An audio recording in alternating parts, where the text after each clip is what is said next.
on here a little late. We just were able to finish up a quick walkthrough in the indoor, so ran upstairs, but it's still good to do press conferences in sandals, but I wish I could see you guys in person, but hope everybody's doing well. Obviously, we're excited about multiple things today, right? As we continue to get ready for the Hawaii Bowl, I know our guys are very excited about the task at hand. We'll continue to talk about the focus and the ultimate goal of trying to find a way to win that bowl game. Also pleased, with today's signing class, just so I can mention ahead of time, I'm not able to discuss Division I transfers. So just to give you guys a heads up on that, I can't discuss that with the media publicly until they're enrolled in school. So those are some of the things. Named Charles Clark, our interim DC. I told him and the defensive staff we're going to continue to evaluate everything like we've done in the past. But they're all on board. The players understand what we're trying to get accomplished. So we'll continue to evaluate where we are there. We understand, obviously, Calvin Alston deciding to forego the bowl game to go pursue the NFL draft. Supportive of him and his decision. I know he's got a bright future, and he'll always be a Memphis Tiger legend. So I wish him the best. But look, exciting days here at Memphis, right? A great bowl game to get ready for. Our guys have been dialed in and ready to get over there, but we still got work to be done. And then obviously a fantastic signing day for the future of the Memphis football program. Frank, and then Evan. Hey, Ryan, a little bit more on the defensive court situation. When you're naming him interim DC going into the Hawaii Bowl, is it business as usual in terms of scheming, or, I guess, is there any type of learning curve for the players going into this Hawaii Bowl? Yeah, I think there's always going to be a little bit of difference, right? I mean, it's a new play caller. You've got time, so you can change up a little bit of scheme. This is not like it's hey, you got 6 days to get ready and you got to go. If it was a shorter time period, I think you just run your base defense. But I think with having more time, you got to be creative. And that's one of those things, especially I know Hawaii will be on here listening. So we're planning on bringing maybe a completely different defense over, to be honest. And then looking at your signing class, when you look at the in-state guys that you were able to sign, especially the in-town guy, Tevin Carter, how important is that for you to be able to get some of those guys in your own backyard? Yeah, look, we recruit Memphis as diligently, as hard as we possibly can. I mean, we try to find ourselves in as many high schools as we can, make as many connections as we can with people in the 901. I think it's important, and we do work hard. I know a lot of people want to sign every kid here, and it's impossible. We got to find the best fit for us in the best positions. But I do believe in keeping guys in state as best we can.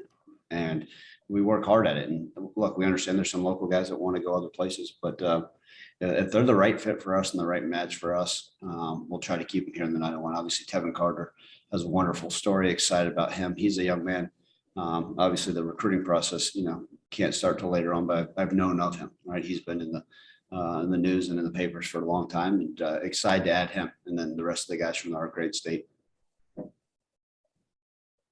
And then it was a pretty busy last couple of days for you guys in terms of the JUCO commitment. How important, or I guess how influential has the JUCO sector been in recruiting in these last few years? Yeah, we do recruit junior colleges. Obviously we're in a unique situation, obviously having the Mississippi junior colleges down there. A lot of other teams have said they're just going to make a living in the transfer portal. And I think you got to find that fine balance. You guys, last year we were very heavy in the high school recruiting, and we still got tons of high school commitments and signees this year. But I think you got to figure out, okay, where's that fine balance, Frank? And, and it is looking at junior colleges, right? I mean, all the way out into California, and it's about finding the right connections. Now, are we going to be out there camp-based in California all the time? No. But you got to find them where the best fit for you, whether it's Kansas, Iowa, JUCOs, Mississippi. And sometimes those type of young men that, for whatever reason ended up there, we're glad to bring a part of it. But I think this day and age, to just sit here and say, okay, hey, we can only recruit transfers, we can only recruit JUCO, we can only recruit high school. Now we got to find that fine balance. And, that's part of that roster management. Okay, where is this piece of the puzzle? Where are we as far as depth? And you guys know this good and well. I mean, you could sit there and have great depth at one position and, snap a finger. I think there's let's say 3 programs that lost 4 running backs in the transfer portal within 3 months. And that can all of a sudden, you want to talk about your room flipping and looking for depth. I'm not talking about us. I'm just saying in general terms. So we're always got to have our eyes open on everything that's out there and available. Appreciate you. Yes, sir. Thank you. Evan, and then Steven. Ryan, going back to Tevin Carter a little bit, obviously this is somebody who, as you mentioned, has been known almost around these areas since he was in 8th grade. So I guess being able to bring in a quarterback with his reputation, obviously, just as far as his ranking goes, just how much is it going to help this group, just having somebody like a Tevin Carter who also obviously brings in those local ties? Yeah, look, anybody that's had the opportunity to meet Tevin, he's got such an infectious, wonderful personality. He's smart. He cares. He loves this city. And I think that's going to be huge for us to pay dividends, because I always say this: the best ambassadors for our program, for our city, are our current players. And then you have somebody of his likeness that's well known throughout our community, and you're bringing him into the football family. It's excellent, right? Not just for right now, but for future Tigers. It's great for the city. And so you add all those things together, it's a dynamic package that we got with him. And he's a great football player. And so you put all those things together with what he'll be able to bring to the table. It's exciting, because looking, I always say this, our coaches are out on the road recruiting. Our program sells itself, the school sells itself. But man, when you got players that are well known, especially in this community, it can only assist, in our efforts to continue to bring in like-minded individuals. And speaking of football, you could just break down, obviously we've heard about his arm, but just what does he bring on the field? Yeah, I mean, he's got incredible intangibles. He's very, very smart. He's studied the game of football since a young age. So he's got a great feel for coverages, blitz schemes, all those things. And, I think that, and then you tie that in with his leadership qualities. Like I talked about, that infectious personality. Well, anytime you have a quarterback out there that's smiling, that's happy-go-lucky, but dialed in when he gets between those white lines, a fierce competitor, amazing arm strength and athletic ability. I mean, for a guy that's, weighing probably almost, 225 to 30 pounds. I mean, he is a put together, for lack of a better term, strapping young man. And he's got a great arm, and he's got all the physical tool set. Obviously, he's going to, the pace of play at college football comes at you a little bit quicker. So look, he's going to get thrown into the mix like all of our guys that come here. That's part of the way we do things. And he competes and he cares. With him being here in January, I think that'll certainly help himself.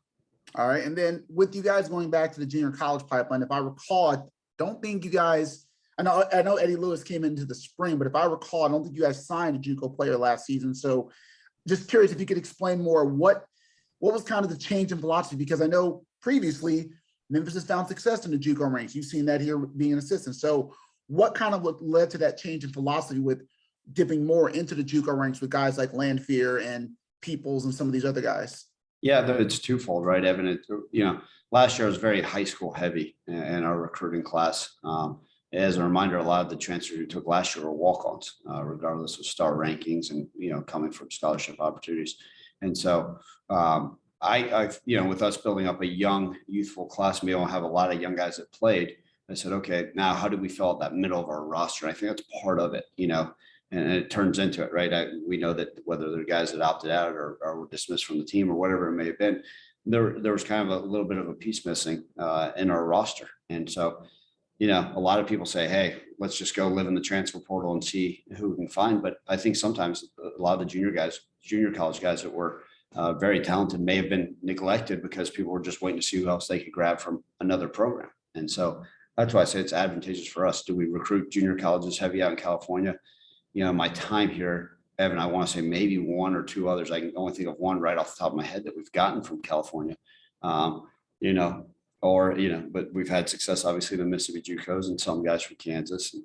But I think it was important just find the best fit for us. And as you guys will know, when that, right after the season, it was fast and furious. It's like you mentioned, it's like speed dating, whether it's a guy going in the transfer portal and you got 24 hours to have that opportunity to see them, or a junior college guy, my first time to be able to see them face to face and to bring them to campus. That was part of it. But we do a great job doing our homework, calling around as many people as we can. We just don't go off of film itself. And we were fortunate to find some guys in the junior college ranks that we thought were a great fit for the Memphis Tigers. So do you think it's probably maybe, I don't want to say back to the future-ish, but it's kind of like, hey, this has worked before. Let's mine it and see what happens besides just the transfer portal? Yeah, I mean, I think, like I said, it's find that fine balance,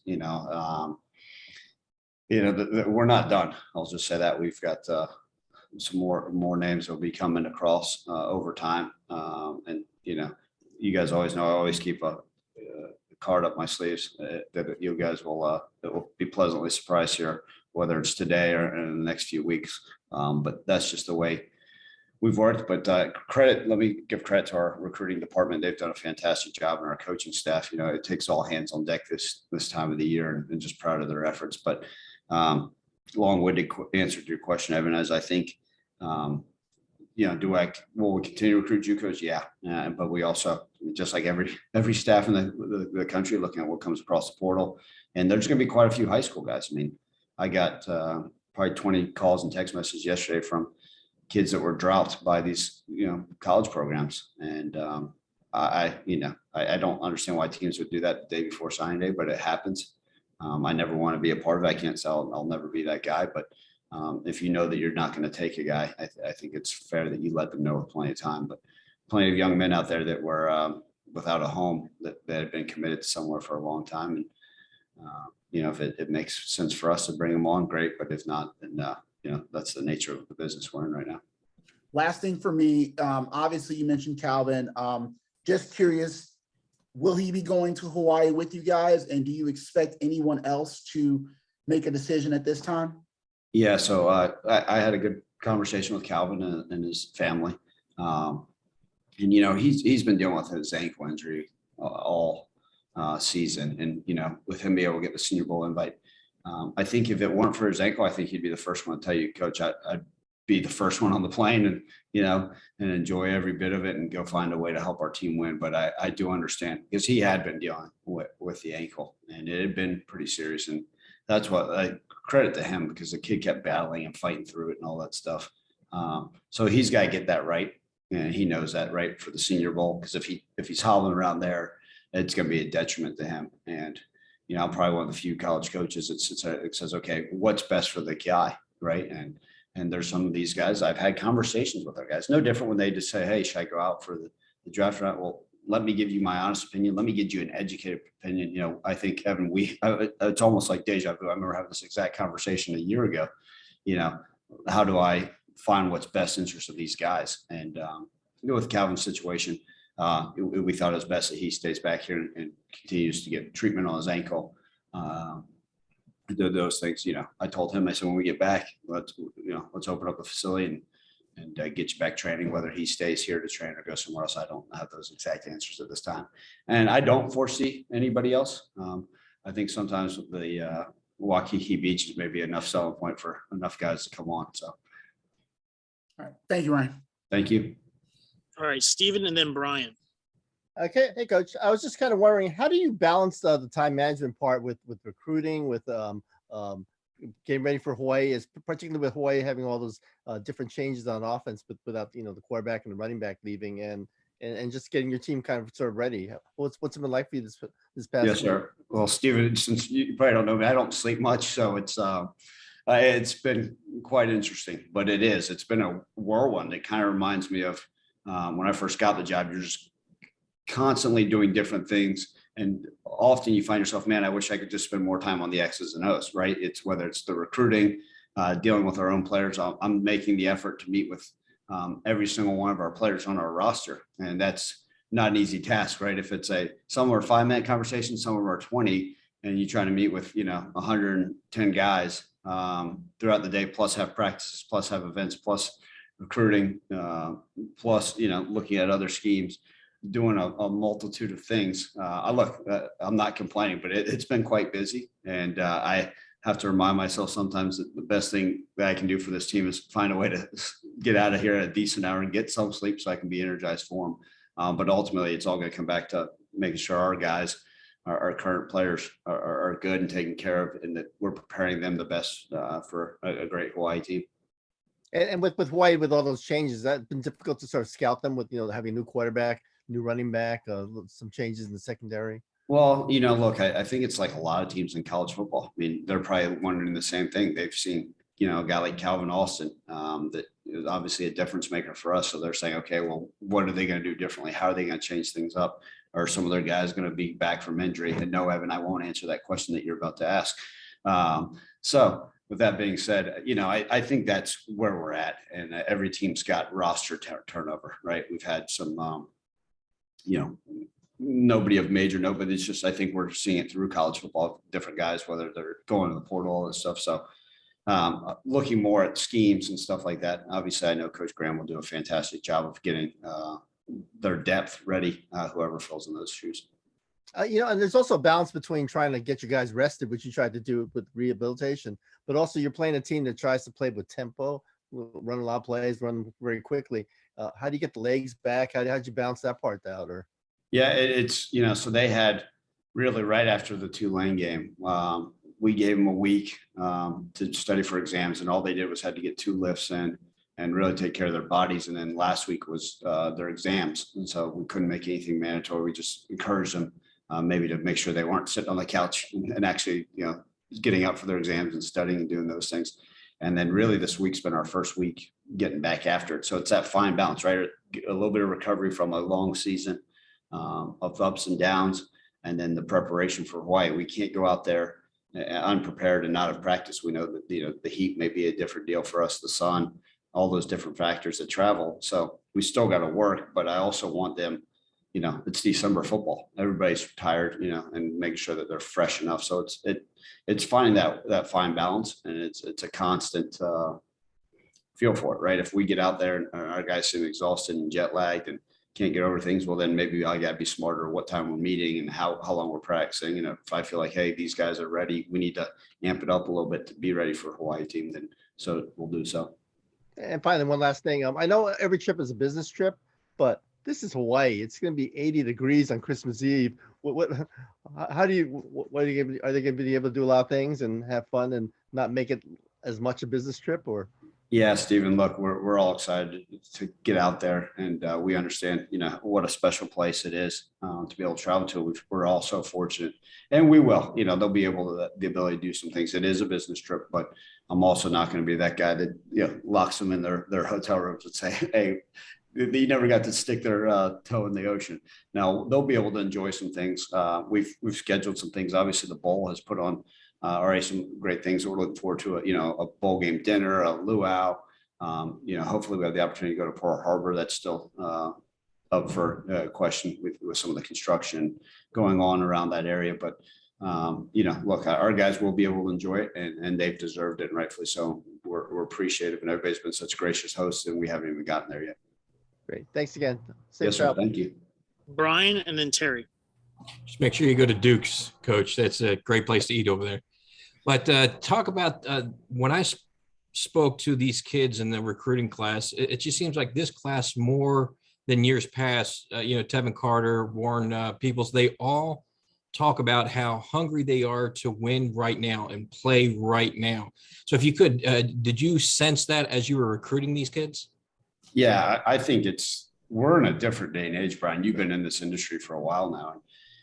You want hungry kids that are, want to come in and compete and fight. Now, I'll meet with 115 of our current players, and probably 112 of them tell me they probably deserve to be starting. So that's the nature of 18 to 23-year-olds. But yeah, I do. I think these guys, the biggest thing is, man, Coach, let's get back to winning ways and playing with our edge and doing those things and kind of represent the things that I want our program to be all about, right? Smart, tough, competitive young men that have a little bit of edge to them. And I think that's, I'm not saying we've lost that, but I think that's, who you bring in, you got to be cognizant, because that's what the locker room will be ultimately, those guys. And so we found, obviously different age groups of guys that are competitive guys that say, okay, well, let me go in there and compete. And when they do, right, like I said, with us playing so many young guys this past year, I think people out there say, okay, well, he's a coach that's willing to, and I think throughout the country, you go into these high schools and a lot of these coaches like, well, at least if they're good enough, you're going to give them the opportunity. And a lot of these other programs won't, because, coaches are all about just playing the senior or the or finding someone and not trying to play a freshman or a redshirt freshman. Best available guy, let's go. Right. My salary doesn't change one bit, whether I play a 17-year-old walk-on or a 23-year-old super senior that's been in all conference. If I can find a better player, we constantly will do so. I know you guys don't, really worry about the recruiting rankings and stuff like that, but, Joshua White is the highest ranked, on Rivals. He's a 5.8 4-star. What do you like about his game? Yeah. Brian, you'd asked last year, like, I don't think recruiting rankings are as important, but that just means if we are and we're doing well, that means that everybody else probably agrees with some of the guys, right? I don't want to look. Our goal is not to always be the number one rated, but if we're the last in conference every year, you guys will probably start questioning, saying, "What the heck's he doing?" And I get it, but I'm glad that people think that we're putting together a nice class. That means there's some decent evaluation going on. But yeah, Joshua White is a big young man. That it played both ways. Obviously, his team won state. He got hurt this year, but he's an early grad. And I like those early grads because that means they handled their business in the classroom. And I think that's important because when you get to college, it all happens really quick. And we talk about young guys playing early. It's really hard for a guy that shows up in June, one, to learn the system, two, to handle time management, and being a college student athlete. So when they get here in January, that means they've already had enough maturity. But he's explosive. For a big guy, he's got excellent feet that turn over. He's got long arms. And like I always said, we'll never hurt ourselves by adding, big bodies in the defensive line. Thanks for your time. Yes, sir. Hey, what's up, Coach? Terry, how are you? Doing well. When you have a class of 18 guys that are going to leave out, especially that contributes on the offensive and defensive end, how do you go by, depending on bringing in like freshmen versus transfers versus JUCOs? How do you come up with that concept of replacing that leadership board that that's going to go out the door for next year, and also while taking care of the guys you have on your roster right now? Yeah, and that's a great question, Terry, because you got to find that fine line. You can't ever say, well, hey, this guy's leaving, so I'm going to replace him with this guy. It never works. This is not, we talk about it being free agency, but this is not NFL free agency, right? You don't lose Calvin Johnson and say, I'm just going to replace him with Randy Moss. That's not how this, works. But you look and say, okay, where in this room, does this room need a vet that could possibly help it, whether it's with leadership or experience, right? Where does this guy fit in? And sometimes it's that fine balance, right? It may be one high school guy, one transfer, JUCO. And so what I'm constantly doing, and every day, I literally, and I was going to look at our roster and say, okay, well, if this happens, what do we think this guy could be? And, where it gets all thrown for jumbles, oh man, player X is now in the portal for us. Okay. Now, do we need to fill that void, or are we okay? We feel really comfortable with who's in there right now. And so literally every position is different, Terry, as far as that goes. And so constantly evaluate, constantly looking at it. And then you got your numbers game, right? You're still only limited to 85 scholarships. I know I spoke with Evan the other night about it, right? This year was different because the NCAA allowed what's called a +7. You're giving your 25 initial scholarships and then the ability to add 7 more if you had lost 7 to transfer, okay, or to the NFL, or however that worked. I don't want to get into the exact word for word legislation on it. So really, there's some of these teams say they hadn't, put anybody else on scholarship because you're still got to keep it your 85. But say some of these teams had used some of those scholarships, whether it's for walk-ons or whatever. But there's going to be some teams that are signing 30 guys, and we talked about this, but a third of your roster is going to turn over. At minimum, a third of your scholarship guys are going to turn over every single year right now. And, it'd be harder to keep up with and figure out where guys are. And so I've just got to say, okay, Terry, where does that third need to go and what positions, and kind of look at it and manage it as we move on. All right, Evan. All right. Ryan, since you mentioned that Joshua White and Tevin Carter will enroll early, do you have an idea kind of how many of the guys who've signed will be here starting in January? Yeah. So Antoine Barham should. Again, this is barring any, I have not looked at final transcripts, but we're assuming Antoine Barham will. We're assuming all the junior college guys are all early enrollees as well. Okay, without mentioning name for name. Trevor Hardy is planning on being an early enrollee. AJ Odom, and Joshua White. So it's always good. Like I said, I think just get them here, understand our culture and how we do things, get them settled and what college football and college life's all about as a student athlete. And Carter too is among that group, right? Tevin Carter. So, yeah, Tevin Carter. yes, sir. Okay, gotcha. Just wanted to make sure I had the number here. Okay, that was it for me. Thank you, Ryan. Yeah. All right. Thank you, everyone. Thanks, guys. You all have a great day.